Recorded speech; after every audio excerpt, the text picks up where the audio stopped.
वासुदेवाय। ओम नमो भगवते वासुदेवाय। ओम नमो भगवते वासुदेवाय। श्रीमद् भागवतम 4.18 चौथा कैंतो 18वां अध्याय और 16वां श्लोक। राजा पृथु ने किस प्रकार से पृथ्वी से सारी वस्तुओं को एक्सट्रैक्ट किया, तो पृथ्वी ने खुद ही बताया रहस्य कैसे करना है। वास्तव में किसी व्यक्ति से अगर आपको कुछ चाहिए तो उसकी इजाज़त से ही आप ले सकते हैं, उसकी प्रसन्नता से ही ले सकते हैं। हम किसी से ज़बरदस्ती कोई काम नहीं करा सकते। One the other person is convinced, तो वो खुलकर अपना 100% देता है। तो यहाँ पर पृथ्वी इज़ नाउ 100% कन्विंस्ड कि पृथु महाराज तो भगवान के भक्त हैं, लेकिन पुरानी सिचुएशन ऐसी रही थी, ऐसे राजा हुए थे दुष्ट, इसलिए पृथ्वी ने ऐसा कर दिया। आप पृथ्वी तरीका बता रही है। हाँ, कोई इंद्र को लेके आया, कोई किसी को लेके आया, तो हमने सुना था किस प्रकार से यहाँ पर एक बछड़े की आवश्यकता और एक दोहिनी पात्र का आवश्यकता है। तो सब ने अलग अलग प्रकार के बछड़े बने, उन बछड़ों से अलग अलग प्रकार की वस्तुएं हमें पृथ्वी से प्राप्त हुई। श्लोक संख्या 16। देतया दानवावत्सम प्रहलादम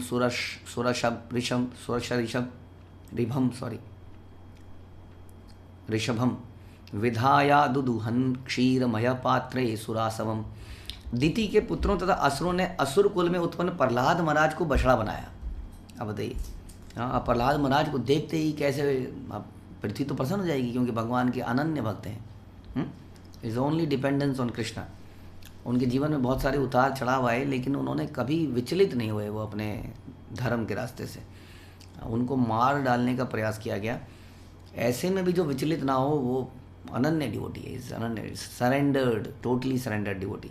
तो ऐसे डिवोटी को जब सामने लाया गया, बछड़ा बना दिया, तो गायें कैसे दूध ना दे।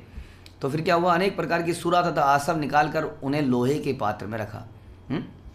तो यहाँ पर बता रहे हैं कि जो देवता दिति से उत्पन्न असुर सुरा तथा यवसुरा पीकर प्रसन्न रहते हैं। तो जैसे देवता सोम रस का पान करते हैं, सुरा तथा यवसुरा दो प्रकार के बता रहे हैं। असुरों के पेय है इस प्रकार, ठीक वैसे ही देवता सोम रस का पान करते हैं। ये क्या करते हैं, सुरा और यवसुरा, असुर उसका पान करते हैं। तो दिति से उत्पन्न असुर सुरा तथा यवसुरा पीते हैं। आज भी आसुरी प्रवृत्ति वाले लोग सुरा तथा यवसुरा ही पीते हैं। इस प्रसंग में प्रहलाद महाराज का नाम अत्यंत महत्वपूर्ण है, क्योंकि प्रहलाद महाराज हिरण्यकशिपु के पुत्र के रूप में असुरों के कुल में थे, अतः उनकी कृपा से असुरगण तब से आज तक सुरा या यवसुरा पीते आ रहे हैं। हाँ, तो प्रहलाद महाराज की आगे करके उन्होंने प्राप्त क्या किया, प्राप्त फिर भी सुरा या यवसुरा करी। हाँ, यही हमारी कमी है। हम सब लोगों की अगर आप देखें, हम लोग भगवान की भक्ति करते हैं, लेकिन प्राप्त क्या करते हैं, संसार में भक्ति करते हैं, देवताओं की पूजा करते हैं। तो देवताओं की पूजा करके अलग अलग रीति रिवाज कर्मकांड करके हम लोग अपने लिए यही वस्तुएं मांगते हैं, अपने शरीर के आनंद के लिए, लॉन्ग लाइफ। अब देखिए, जैसे लॉन्ग लाइफ भगवान कह रहे हैं गीता में कि व्यक्ति कभी मरता ही नहीं है, आत्मा कभी मरती नहीं है, एंड वी आर सोल। तो लॉन्ग लाइफ तो क्या हुई, जीव तो पहले से ही नित्य नित्य है। अजो नित्यो शाश्वतम पुराणो न हन्यते, हन्य माने शरीरे। अजो नित्यो शाश्वतम, अजो कैनॉट बी स्लेन, मारा नहीं जा सकता, नित्य शाश्वत है, पुराण है, पुराना है, अनंत काल से है संसार में। तो फिर लॉन्ग लाइफ मांग के क्या फ़ायदा हुआ, तो पहले से ही अनंत काल से जी रहा है ना। तो इसी प्रकार से हम भगवान से बहुत छोटी वस्तुएं मांग लेते हैं। हाँ, we settle for a very, इसीलिए हम लोग माइजर हैं, मूर्ख भी हैं साथ में। तो यहाँ पर क्या मांगा, प्रहलाद महाराज को आगे किया और मांगा सुरा यवसुरा। अया शब्द भी महत्व का है, जहाँ सोम का स्वर्ण पात्र में रखा जाता है, वहीं सुरा और यवसुरा लोहे के पात्र में रखा जाता है। तो सोमरस वास्तव में एग्जैक्टली सोमरस को अमृत भी कह देते हैं। ये देवताओं की लाइफ को और शक्ति को बढ़ाने वाला है, लेकिन सुरा और यवसुरा उनके पागलपन को बढ़ाने वाला है। तो प्रहलाद जैसा व्यक्ति आगे उन्होंने करके प्राप्त यही किया। हाँ, इसी प्रकार से इंद्र ने सुरभि को आगे किया, तो कैसी अवस्था में फंस गए थे वो कि उन्हें अपनी क्षमा मांगनी पड़ी। लेकिन जब हमारे सामने भक्त आए और हम भी उनकी चरण धूलि लेने को तैयार हो जाते हैं ताकि घर में सुख संपत्ति आ जाए, है ना। हमारे सामने जब भक्त आए तो हम उनसे क्या मांगे, भगवान की प्रेममयी भक्ति मांगे। भक्तों की जो शक्ति है वो क्या है, इतने शक्तिशाली कैसे हैं भक्त कि इतने ये महात्मा लोग, साधु लोग जो अनन्य भक्त हैं, इतनी शक्ति कैसे होती है उनमें, क्योंकि उन्होंने केवल भगवान के लिए जीवन जिया होता है। हनुमान जी को देखिए, इतनी शक्ति कैसे उसमें उनमें, he never lived for himself. अब हम उनसे मांगें तो फिर वैसी शक्ति क्यों ना मांग लें जैसी उनके पास है। और वो शक्ति कैसे आई? अनन्य भक्ति करने से, निष्काम भक्ति करने से, स्वामी भक्ति करने से, दासत्व से। तो वो मांगेंगे तो हम भी वैसी शक्तिशाली हो जाएंगे, हाँ, और हम भी प्रभु राम या प्रभु कृष्ण की सेवा में लग जाएंगे। तो वो मांगना चाहिए। लेकिन एनीवे यहाँ पर सुरा मांगी गई। गंधर्वा सरप्सो अधुक्षण पात्र पद्ममये पया वत्सम विश्वावसम कृत्वा गांधर्वम मधु सौभगम। गंधर्व लोक तथा अप्सरा लोक के निवासियों ने विश्वासु को बछड़ा बना दिया, विश्वावसु को, और कमल पुष्प के पात्र में दूध दुहा। इस दूध ने मधुर संगीत तथा सुंदरता का रूप धारण किया। तो गंधर्व लोक, अप्सरा लोक ने क्या किया? संगीत निकाला। तो संगीत भी इस प्रकार से पृथ्वी ने कब निकाला? जब गंधर्व लोग आए। किस एश्योरेंस के ऊपर? कि वो लोग इस संगीत को भगवान की प्रसन्नता के लिए यूज़ करेंगे, बजाएंगे, गाएंगे। आजकल हम लोग कीर्तन करते हैं कई बार, तो यदि कीर्तन की आवाज़ ज़्यादा हो जाती है तो पड़ोसियों को दिक्कत है, क्या अल्लाह मचा रखा है तुम लोगों ने, बंद करो इसको। हाँ, अब बताइए, अब कीर्तन अगर किसी को हल्ला लगे, जो हरि नाम, एक्चुअली में हरि नाम जो है जिस जगह पर पड़ जाता है, फैल जाता है, कानों में घुस जाता है, वो जगह शुद्ध हो जाती है ना। लेकिन हमारे चलते हैं गाने, वो इतने ज़ोर से वो जो ड्रम हिलता है तो ऐसा लगता है दिल उछल के बाहर आ जाएगा। हाँ, तो उसमें कोई दिक्कत नहीं है, बहुत रात भर को कई बार चलते हैं। लेकिन कहीं पर कीर्तन, क्योंकि उसका कारण ये भी है कि कीर्तन करने वाले लोग जनरली थोड़े, हरे कृष्णा वाले लोग थोड़े शरीफ हैं, इनको तो दबाया जा सकता है, डांटा जा सकता है। अब किसी शराब पी के कोई गाने चला रहा हो, उसको ज़रा आप टोक के आ जाओ, हाँ, उस शराब आपके मुंह में घुसा देगा बोतल को ही। इसलिए वो जाते भी नहीं हैं उनके पास बोलने के लिए, बोलने भी यहीं पे आते हैं, बंद कीजिए, बड़ा डिस्टर्बेंस हो रही है। तो ये थोड़ा डिफरेंस है। तो जो गंधर्व लोग हैं, जो संगीत है वास्तव में वो इसी शर्त पर पृथ्वी ने दिया था, नहीं तो पृथ्वी ने संगीत को छुपा लिया था। ये सरगम समझ ली समाप्त हो गई, छुप गई, नॉलेज खत्म हो गई। लेकिन इस प्रकार से नॉलेज सामने आई, कब आई? जब उन्होंने ये प्रॉमिस किया कि this will be use for the service of Krishna. और एक और इसका एग्जाम्पल ये है कि जिस प्रकार से जब नारद मुनि एक बार इसी प्रकार का फिल्मी गाना गा रहे थे, मैं तेरा तू मेरी दुनिया जले तो जले, तो इस प्रकार का गाना गा रहे थे, समझ लीजिए। तो सारे देवता नाराज हो गए, उन्होंने क्या बकवास, कैसे आ गया यहाँ पर ये व्यक्ति, हाँ अनफिट है, भेजो नीचे भेजो। हाँ, श्राप दे दिया। और नारद नहीं थे तब वो नारद मुनि नहीं थे, और एक वन ऑफ द गंधर्वस ही वाज। तो श्राप मिला तो धरती पर आके गिरे। तो ये कथाएं बड़ी इंपॉर्टेंट है। ये हमारे बच्चों को अगर समझ में बचपन से सुनाई जाए तो समझ में आए कि म्यूज़िक किस लिए है, किसके लिए है, और यदि किसी और के लिए बजाया जाता है तो कैसे श्राप मिल जाता है। तो इस प्रकार से म्यूज़िक वापस आया। वत्सेन पितरो अरिम्णा कव्यम क्षीर मधु क्षता आम पात्रे महाभागा श्रद्धया श्राद्ध देवता। श्राद्ध कर्म के मुख्य देवता एवं पितृलोक के भाग्यशाली निवासियों ने आर्यमा को बछड़ा बनाया। उन्होंने अत्यंत श्रद्धा सहित मिट्टी के कच्चे पात्र में कव्य पितरों को दी जाने वाली बलि दुह लिया।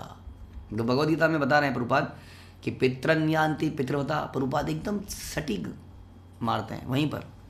हाँ, पितृन्यांति पितृवता, कि जो पितृ पितृ पितृ पितृ पितृ पितृ और कुछ नहीं बट पितृ, उसका पर्पज़ भी यही है। कई हमारे पितृ हमसे नाराज़ तो नहीं है, मेरा बिजनेस कहीं इसलिए तो ठप नहीं हो रहा है। हाँ, मेरे सपने में आए थे, वो कह रहे हैं तुमने वहाँ पे जाके उसको कमीज नहीं पहनाई, उसको पैंट नहीं पहनाई, उसको ये नहीं किया, हाँ हम तुमसे नाराज़ हैं। बड़े आप बड़े भगवान हो गए, आप नाराज़ हो गए आप। तो इसलिए कुछ करो, वहाँ कमीज़ दान करो, कोई नहीं मिला तो कुत्ते को कमीज़ पहना दो। हाँ, ऐसा कुछ रिचुअल हैं सच में। तो प्रभुपाद इसलिए कह रहे हैं गीता से 9.25, यान्ति देवा व्रता देवान पितृनियान्ति पितृवता। जो पितरों के लिए बहुत पूजा करता है वो पितृलोक में चला जाता है। फिर हम भी डिपेंड करेंगे, कोई मेरा श्राद्ध कर दो भाई, अरे तुम्हारी जन्म जलो, खा रहे हो पी रहे हो, मैं अटका हुआ हूँ। We don't want to do like that, right. हम नहीं फंसना चाहते हैं। वास्तव में एक भक्त होता है तो उसके सारे पूर्वज तर जाते हैं। तो खुद को भी सिक्योर करो और अपने पूर्वजों को भी सिक्योर करो बाय बिकमिंग ए डिवोटी। ये ज़्यादा टेंशन नहीं लेनी चाहिए। प्रभुपाद कह रहे हैं जो लोग परिवार कल्याण में रुचि रखते हैं पितृव्रता कहलाते हैं। क्यों? उनका पर्पज़ ही और है। भक्तगण भी ऐसा कार्य करते हैं, लेकिन वो क्या करते हैं? वो सबका उद्धार उपकार करना चाहते हैं, केवल पितरों का नहीं। पितृलोक नाम एक लोक है और इसका प्रधान विग्रह आर्यमा है। वह कुछ कुछ देवता जैसा है, जैसे जिसे प्रसन्न कर लेने से परिवार के प्रेतों को स्थूल शरीर प्राप्त होता है। कई परिवार के पूर्वज हमारे प्रेतों के रूप में हैं, क्योंकि उन्होंने प्रेतों की तरह केवल खून चूसा दूसरों का, तो उनको प्रेत योनि मिली। जो पापी होते हैं अपने परिवार, घर, गांव या देश के प्रति आसक्त होते हैं, उन्हें और कुछ दिखता नहीं है। मेरा घर, मेरा परिवार, मेरा बेटा, मेरी बेटी।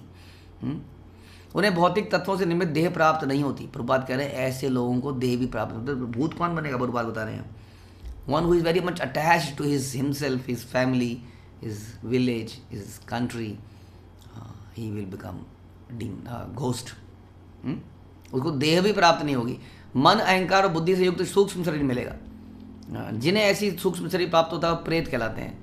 यह प्रेत स्थिति अत्यंत कष्टप्रद है, क्योंकि भूत प्रेत बुद्धि, मन तथा अहंकार होने के कारण भौतिक जीवन व्यतीत करना चाहते हैं। आई मीन समझ लीजिए कि एक बूढ़ा आदमी को देखिए, आपको बूढ़ा आदमी समझ में आएगा, बहुत बूढ़ा है, उसकी लस्ट, कामनाएं, व्यासना खत्म नहीं हुई है उसकी, लेकिन शरीर बिल्कुल लटक चुका है, दांत टूट चुके हैं, लेकिन आँखों में लस्ट अभी भी है, अभी भी यूट्यूब देखता है, लेकिन कर कुछ नहीं सकता है। इसलिए कहते हैं ना सठिया गया। क्यों?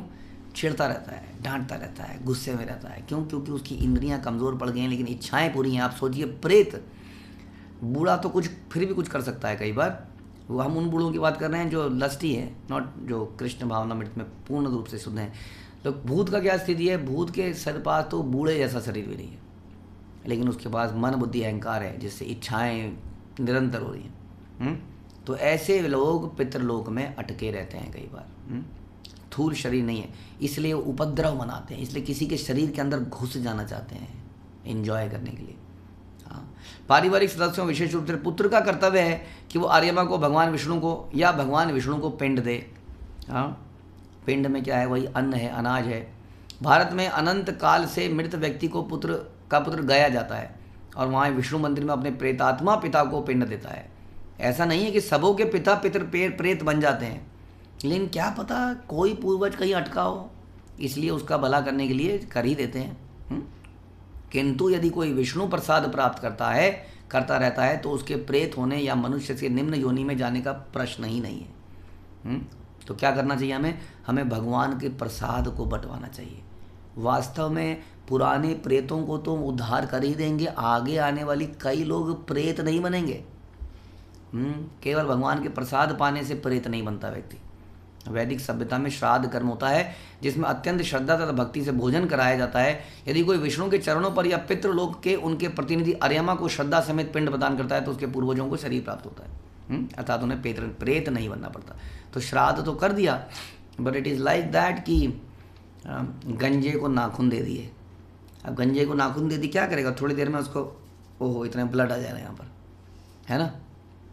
तो इस प्रकार से किसी ऐसे व्यक्ति को शरीर प्रदान करना भी तो कितना खतरनाक है। जैसे आजकल के पीढ़ी को हम बढ़िया शरीर प्रदान कर रहे हैं, गैंडे जैसे उनके यहाँ पर चेस्ट है, बढ़िया सी कट्स निकले हैं, हाँ, उससे वो खा जाना चाहते हैं संसार सामने जो भी चीज़ आए, कोई विचार नहीं। इसलिए इतने कांड आते हैं जो अखबारों में छपते हैं। तो यानी कि अच्छा शरीर प्राप्त करके भी या प्रेत योनि से मुक्त कराकर शरीर देने से भी लाभ क्या है? यदि वो भगवान की भक्ति में ना लग पाए तो, क्योंकि वो फिर से प्रेत बनेगा। So what we should do is हम खुद भक्ति करें, दूसरों से भक्ति कराएं, प्रसाद बांटें, ताकि कोई भी प्रेत ना बने। And everybody should go back to Godhead. Hare Krishna. Srila Prabhupada की जय। ग्रंथराज श्रीमद् भागवतम की जय।